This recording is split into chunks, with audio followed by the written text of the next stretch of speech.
When we first found out that I was pregnant, we were super excited. We couldn't wait to tell our friends and family. It was my first pregnancy. I was most excited about when we found out we were pregnant this is my second pregnancy.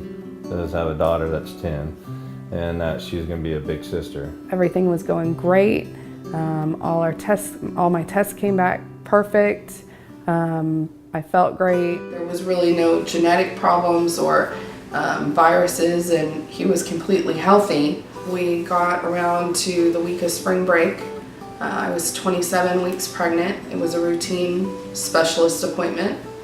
Darren and I went in. We had our scheduled sonogram. The doctor always did it. She stopped and said that there was backflow in the umbilical cord, which can kill the baby. So we came home, dropped off a car, went straight to the hospital. We waited they let the doctor know that I was there. The doctor came in and assessed me and said she wanted to wait just a little while, that he wasn't in any distress. Every day that you stay pregnant is 3 days less in the NICU. And on day 6, it was a Sunday. It was a rainy Sunday. The doctor came in early afternoon. I had less and less amniotic fluid with each sonogram that we did. So we knew that we were coming to the end. They pulled him out, gave him to the NICU team. He cried on the way over. I was able to glance over and see him just a little bit.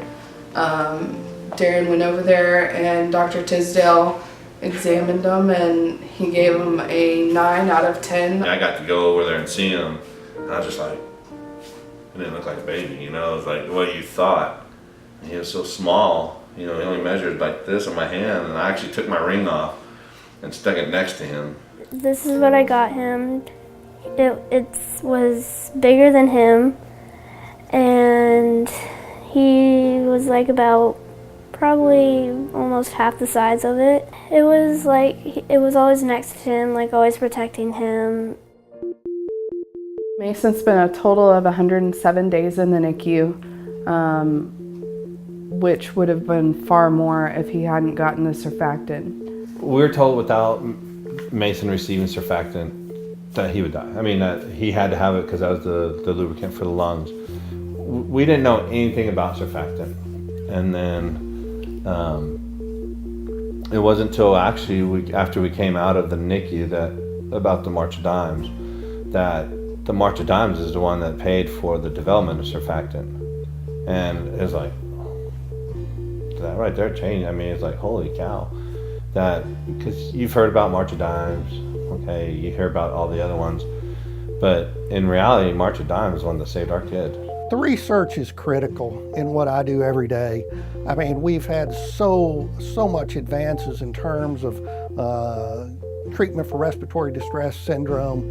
Surfactant therapy's made 1,000,000% difference. It's the biggest difference that has occurred during my time period. Although we spent 107 days in the NICU with Madisyn, he is rambunctious, very energetic, very smart. You seen the commercial, the Energizer Bunny? He's got nothing on Madisyn.